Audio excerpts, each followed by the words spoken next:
Welcome to my channel exam Taiyari. Subscribe and press bell icon. Hello friends, कैसे हैं आप सभी लोग। आप सभी लोगों को very very happy new year.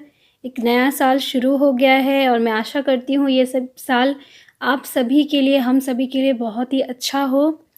तो जैसे कि आप लोगों का एग्ज़ाम भी बिल्कुल करीब आ गया है, तो एक दो चैप्टर जो हैं एनसीईआरटी की साइंस बुक में रह गए थे, तो मैं उन चैप्टर्स को भी कंप्लीट करा दूँ ताकि आपका कोई भी क्वेश्चन जो है वो रहे ना। तो हम लोग देखेंगे चैप्टर को। आज जो हम चैप्टर पढ़ेंगे वो है जंतुओं में जनन, रिप्रोडक्शन इन एनिमल्स। एनिमल्स में रिप्रोडक्शन किस तरह से होता है और कौन कौन से जो पार्ट्स हैं, कौन कौन से हार्मोन्स हैं। तो ये सारे जो हार्मोन से स्पेशली बहुत ज़्यादा क्वेश्चंस आते हैं, तो वो बहुत ज़्यादा ज़रूरी इम्पॉर्टेंट है। तो आइए शुरू करते हैं। देखिए, सबसे पहले है जनन की विधियाँ, मोड्स ऑफ रिप्रोडक्शन।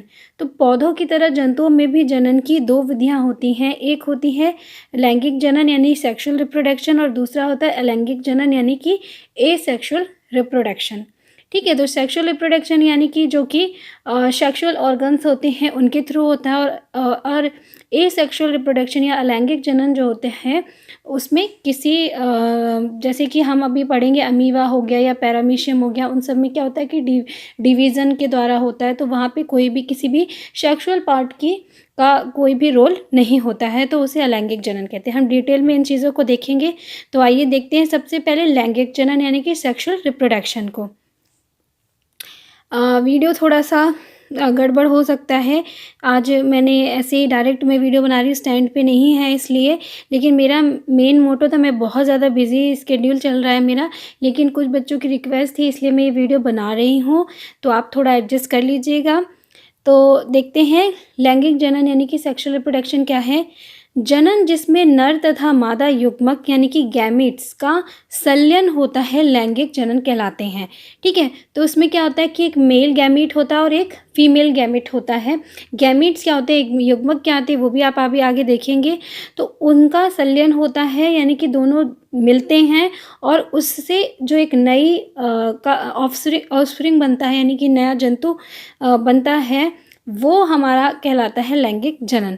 मनुष्य में नर जनन अंग, अब हम एक एक करके देखेंगे कि मेल रिप्रोडक्टिव ऑर्गन कौन से हैं और फीमेल रिप्रोडक्टिव ऑर्गन कौन से, क्योंकि हर एक ऑर्गन का रोल है और उस पर भी पर्टिकुलर क्वेश्चन आते हैं कि इस ऑर्गन का क्या रोल है। ठीक है, तो मनुष्य में हम सबसे पहले नर जनन अंग की बात करेंगे यानी कि मेल रिप्रोडक्टिव ऑर्गन को देखेंगे।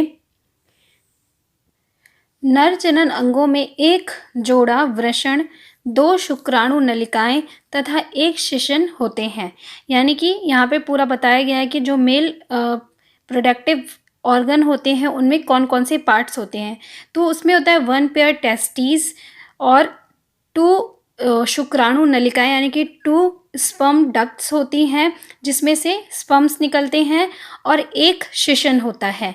ठीक है, अब यहाँ पे सबके रोल बताए जाएंगे क्या होता है। जैसे हम अगर पहली बात करते हैं वृषण, वहाँ पे क्या होता है, वृषण की एक जोड़ा होता है। आप पिक्चर में अच्छे से देख पाएंगे इसको। ये देखिए, एक ये वृषण है और एक ये वृषण है, तो एक पेयर होता है वृषण का।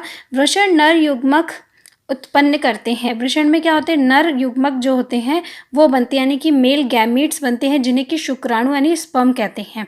वृषण लाखों शुक्राणु उत्पन्न करते हैं। शुक्राणु में एक सिर, एक मध्य भाग और एक पूंछ होती है। तो क्वेश्चन इस तरह से आ सकता है कि मेल रिप्रोडक्टिव ऑर्गन के किस हिस्से में शुक्राणु बनते हैं या स्पर्म्स जो हैं वो प्रोड्यूस होते हैं। तो आपको याद रखना है वृषण में यानी कि टेस्टिस में। अब शुक्राणु की अगर बात करें तो ये शुक्राणु की पिक्चर है। शुक्राणु में एक सिर होता है, हेड होता है, बीच का मध्य भाग होता है और एक पूंछ होती है। पूंछ होती है इसलिए शुक्राणु कैसा होता है, मोटाइल होता है, वो मूव कर सकता है। ठीक है, बाकी अगर आप यहाँ पे देखेंगे तो यहाँ पे एक शिशन होता है और शुक्राणु नलिकाएं, 2 शुक्राणु नलिकाएं होती हैं। नेक्स्ट है मादा जनन अंग, फीमेल रिप्रोडक्टिव ऑर्गन्स। ठीक है, तो मेल रिप्रोडक्टिव ऑर्गन्स में 3 पार्ट्स थे, इजी था वो। और फीमेल रिप्रोडक्टिव ऑर्गन की बात की जाए तो मादा जनन अंगों में एक जोड़ी अंडाशय यानी कि ओवरी होती है, और जिसको अंडवाहिनी या डिंब वाहिनी कहते हैं वो होता है, तथा गर्भाशय यानी कि यूट्रस होता है। तो इसमें भी आप 3 चीज़ें देखेंगे कि एक जोड़ी हमारी हो गई यानी 1 पेयर ओवरीज हो गई, दूसरा हो गया अंडवाहिनी, जैसे कि वहाँ पे हमारा वहाँ पे भी नलिकाएं थी जिसमें से शुक्राणु नलिकाएं थी जिसमें से शुक्राणु आते वृषण में, उसी तरह से यहाँ पे भी क्या है, अंडवाहिनी है, फॉलिक्यूलन ट्यूब्स हैं, फॉलिपियन ट्यूब्स हैं। दूसरा है हमारा यूट्रस, यूट्रस यानी गर्भाशय, ठीक है। अंडाशय मादा युग्मक उत्पन्न करते हैं। तो ओवरीज जो होती हैं, यहाँ पे 1 पेयर ओवरीज होती हैं, तो एक ये अंडाशय है और एक ये अंडाशय है। इन अंडाशय में क्या है, अंडे बनते हैं, यानी कि अंडे या एग यानी कि युग्मक बनते हैं, गैमीट्स बनते हैं जिनको अंडाणु या डिंब कहते हैं, यानी कि इनको एग कहते हैं या ओवा भी कहते हैं। इसके अलावा ये देखिए, ये अंडवाहिनी है, अंडवाहिनी से होते हुए यहाँ पे अंडा जो है वो आता है, ठीक है। स्त्रियों में प्रति महीने 2 अंडाशयों में से किसी एक अंडाशय से एक विकसित अंडाणु का निर्मोचन होता है। यानी ये देखिए 2 अंडाशय हैं, लेकिन हर मंथ में, ठीक है, हर महीने दोनों में से किसी एक में ही एक विकसित अंडाणु जो है वो रिलीज होता है, ठीक है। या अगर इसमें से रिलीज हो गया तो इसमें से रिलीज नहीं होगा, यानी कि दोनों में से किसी एक में से ही जो है वो एक अंडे का निर्मोचन होता है। ये बहुत इंपॉर्टेंट लाइन है, इसे याद रखिएगा। रिलीज होता है, अंडवाहिनी में होता है, और गर्भाशय वह भाग है जहाँ शिशु का विकास होता है, और शुक्राणु की तरह अंडाणु भी एकल कोशिका है, ठीक है। तो गर्भाशय ये जो बीच का भाग है, यहाँ से क्या है, अंडा आएगा, और अगर उसको स्पर्म मिल गया तो वहाँ पे वो क्या है, फर्टिलाइजेशन के प्रोसेस गर्भाशय में शुरू हो जाएगी, और वहाँ पे फिर बच्चे का निर्माण होगा। तो गर्भाशय का रोल बस इतना होता है कि वहाँ पर शिशु का पूरा संपूर्ण विकास होता है। अगर अब हम बात करें शुक्राणु की या अंडाणु की, दोनों ही क्या है, एकल कोशिका यानी कि सिंगल सेल है। अब नेक्स्ट आता है निषेचन यानी फर्टिलाइजेशन। फर्टिलाइजेशन कैसे होता है, यानी कि फर्टिलाइजेशन क्या है कि जब एक अंडाणु एक शुक्राणु यानी कि एग और स्पर्म जो है उनके बीच में निषेचन होता है और उसके थ्रू शिशु का विकास होता है, तो वो हमारा फर्टिलाइजेशन कहलाता है। तो जनन प्रक्रम का पहला चरण शुक्राणु और अंडाणु का संलयन है, ठीक है, दोनों का मिलना है, और जब तक मिलेंगे नहीं तब तक क्या आगे की प्रोसेस शुरू नहीं होती है। तो ये पहला चरण होता है, एक शुक्राणु अंडाणु से संपर्क में आकर संलयित हो जाता है, यह संलयन निषेचन कहलाता है। तो निषेचन यानी फर्टिलाइजेशन क्या है, अंडाणु और शुक्राणु यानी कि एग और जो स्पर्म है उनके संलयन का जो प्रोसेस है उसे हम निषेचन कहते हैं। निषेचन के परिणाम स्वरूप दोनों एक होकर युग्मनज यानी कि जायगोट का निर्माण करते हैं। अब जायगोट कैसी सेल होगी, क्योंकि स्पर्म हो गया हमारा सिंगल सेल, एग भी हमारा सिंगल सेल है, दोनों ने मिलकर ही जायगोट को बनाया है यानी युग्मनज को बनाया है। तो वो कैसा होता है, वहाँ पर वो सिंगल सेल नहीं होती है क्योंकि उसमें 2 सेल्स मिली हैं, ठीक है। तो एक बार क्वेश्चन ऐसे भी आता है, आपके पास 4 ऑप्शन आते हैं, उस पर पूछा जाता है इनमें से कौन कौन सी सिंगल सेल है। तो अगर वहाँ पे युग्मनज है तो आप यानी जायगोट है तो आप बिल्कुल भी कंफ्यूज मत होइए। देखिए हिंदी वाले तो बिल्कुल नहीं होंगे, युग्मनज यानी युग्म, युग्म यानी जोड़ी, तो जोड़ी से मतलब आप याद रखिए कि उसमें वो सिंगल सेल नहीं है, ठीक है। निषेचन में माँ के अंडाणु और पिता के शुक्राणु का संयोजन होता है, अतः नई संतति में कुछ लक्षण अपनी माता से तथा कुछ पिता से वंशानुगत होते हैं। अब क्योंकि दोनों सिंगल सेल थी तो हाफ क्रोमोसोम्स जो उसे मदर से मिले हैं और हाफ क्रोमोसोम उसे फादर से मिले हैं, इसलिए जो बच्चा पैदा होता है उसमें कुछ लक्षण माता पिता के आधे आधे लक्षण होते हैं। ये हमारा एक प्रोसेस दिखाया है, ये देखिए यहाँ पे स्पर्म्स हैं और ये एग है। तो स्पर्म्स जो है वो उसके अंदर जाने की कोशिश करते हैं, जैसे ही एक स्पर्म एंटर कर जाता है अंडाणु की जो वॉल होती है वो क्लोज हो जाती है ताकि और ना आ सके, और उसके बाद ये जो प्रोसेस है पूरी हमारी निषेचन की कहलाती है। उसके आगे की प्रोसेस फिर शुरू होती है। लेकिन फर्टिलाइजेशन जो है एक बच्चे के बनने की सबसे पहली स्टेज होती है या पहला स्टेप होता है। वह निषेचन जो मादा के शरीर के अंदर होता है आंतरिक निषेचन यानी कि इंटरनल फर्टिलाइजेशन कहलाता है। फॉर एग्जांपल मनुष्य में, गाय में, कुत्ते में, मुर्गी में, तो यहाँ पे किस तरह का निषेचन होता है, आंतरिक निषेचन होता है। अब यहाँ पे देखिए, अभी हमने शुरू में देखा था ना कि पशुओं में पौधों की भांति ही, पशुओं में भी, पशु नहीं सॉरी एनिमल्स में भी जो है जिसमें ह्यूमंस भी आते हैं, 2 तरह का निषेचन होता है, आंतरिक और बाहरी। तो यहाँ पे हमने देखा कि अभी हमने जो प्रोसेस पढ़ी वो पूरी आंतरिक निषेचन की। आंतरिक क्यों, क्योंकि ये बॉडी के अंदर हो रहा है। जो बॉडी के बाहर होता है वो हमारा कैसा होता है, बाहरी निषेचन होता है। अब आंतरिक निषेचन किस किस में होता है ये भी क्वेश्चन आता है। अब आपको मनुष्य भी पता है, आपको गाय भी पता है, कुत्ता भी पता है, लेकिन मुर्गी में लोग क्या है कंफ्यूज हो गए, क्योंकि मुर्गी तो अंडा देती है और उसके अंडे से बच्चा बनता है, ठीक है। तो लोग सोचते हैं कि मुर्गी में जो निषेचन है वो कैसा है, बाहरी निषेचन होता है, लेकिन नहीं, मुर्गी में भी जो है वो आंतरिक निषेचन ही होता है। आप ये बहुत ही ज़्यादा इंपॉर्टेंट पॉइंट है, इसको याद रखिएगा, ठीक है। नेक्स्ट हम देखेंगे परख नली शिशु, यानी कि टेस्ट ट्यूब बेबी क्या होते हैं। टेस्ट ट्यूब बेबी नाम से आपको पता है, टेस्ट ट्यूब, जो टेस्ट ट्यूब में जिनको क्रिएट किया जाता है, क्रिएट मतलब आप अभी हमने क्या प्रोसेस पढ़ी, फर्टिलाइजेशन की, जो तो उनकी जो फर्टिलाइजेशन की प्रोसेस होती है वो टेस्ट ट्यूब में होती है। उसके बाद उसे किसी भी फीमेल के यूट्रस में इंसर्ट कर दिया जाता है, फिर आगे की जो प्रोसेस है वो वहाँ यूट्रस में होती है। लेकिन जो फर्टिलाइजेशन की प्रोसेस है वो परख नली में होती है, यानी टेस्ट ट्यूब में होती है, इसलिए वो टेस्ट ट्यूब बेबी कहलाता है।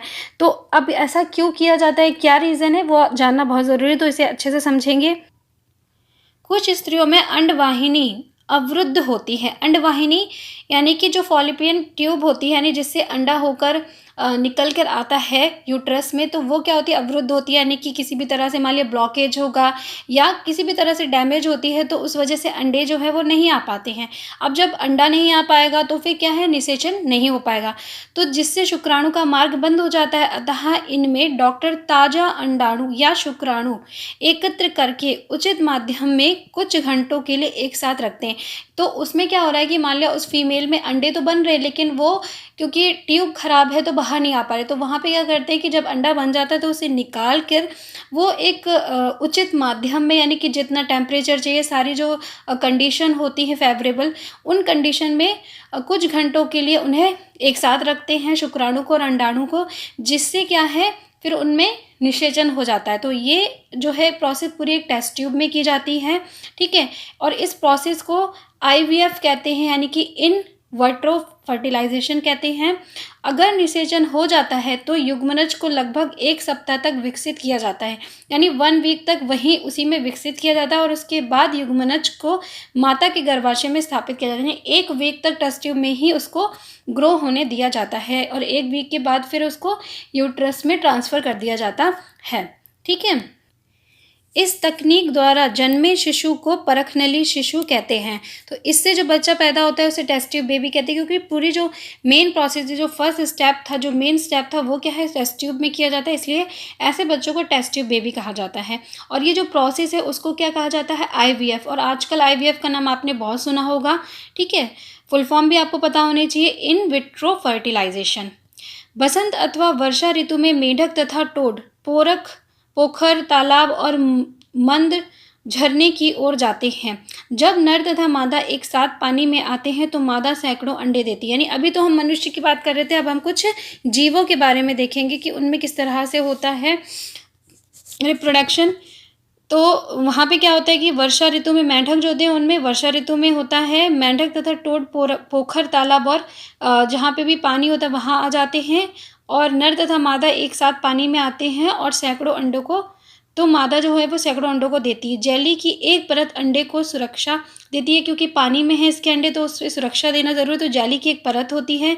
नर अंडे पर शुक्राणु छोड़ देता है, तो वहाँ पे भी क्या हो गया कि मादा ने अंडा बाहर दे दिया है, ठीक है, और वहाँ पर आकर नर ने अपने शुक्राणु को छोड़ा है। तो प्रत्येक शुक्राणु लंबी पूंछ से तैरता हुआ अंड कोशिका के संपर्क में आते हैं और फिर निषेचन होता है। तो इस प्रकार का निषेचन मादा के शरीर से बाहर होता है, अतः बाह्य निषेचन कहलाता है। तो ये नोटिस करने वाली बात है कि ये भी एक बाह्य निषेचन का, अगर पूछा जाए मेंढक में किस तरह से निषेचन होता है, तो उसमें भी एक्सटर्नल फर्टिलाइजेशन होता है, क्योंकि वहाँ पे भी मादा जो है अंडे को बाहर पानी में दे देती है, इसके शरीर से बाहर है वो, और शुक्राणु भी शरीर से बाहर होता है, तो इसलिए ये कैसा है हमारा एक्सटर्नल फर्टिलाइजेशन यानी बाह्य निषेचन है। इसी तरह से मछली, स्टारफिश और जलीय प्राणी जो दूसरे जलीय प्राणी हैं उन सभी में जो है एक्सटर्नल फर्टिलाइजेशन ही होता है। नेक्स्ट है हमारा भ्रूण का परिवर्तन, यानी कि अब क्या हो गया हमारा एम्ब्रियो किस तरह से बनता है पूरा, वो हम देखेंगे। तो इसे हम नेक्स्ट वीडियो में देखेंगे। वीडियो में ज़्यादा लंबे नहीं करूँगी क्योंकि एक साथ आप पढ़ेंगे, ये लास्ट टाइम चल रहा है, तो आपको मैं ये चाहूँगी कि एक वीडियो को आप 2 बार देखें ताकि आपको रिवीजन ना करना पड़े और जितना भी कंटेंट आप पढ़ें सॉलिड आपके माइंड में वो रहना चाहिए, ठीक है। बहुत सारा पढ़ने से बेटर है कि आप थोड़ा ही पढ़ें लेकिन वो कैसा हो, सॉलिड हो, यानी उससे अगर क्वेश्चन आए तो वो आपका कैसे भी गलत ना हो या छूटे ना, ठीक है। तो आज के लिए इतना ही। नेक्स्ट वीडियो में हम आगे कंटिन्यू करेंगे। मे बी ये जो कंप्लीट टॉपिक है उसे 2-3 या 4 वीडियो में कंप्लीट करूं, लेकिन मेरी कोशिश पूरी यही होगी मैं कंप्लीट करा दूं आपको और आप अच्छे से इसको तैयार कर लें और आपका एक भी क्वेश्चन इस टॉपिक से छूटे ना। तो मिलते हैं आपसे नेक्स्ट वीडियो में। Once again very very happy new year. वीडियो को लाइक शेयर करना बिल्कुल मत भूलिएगा। Bye bye.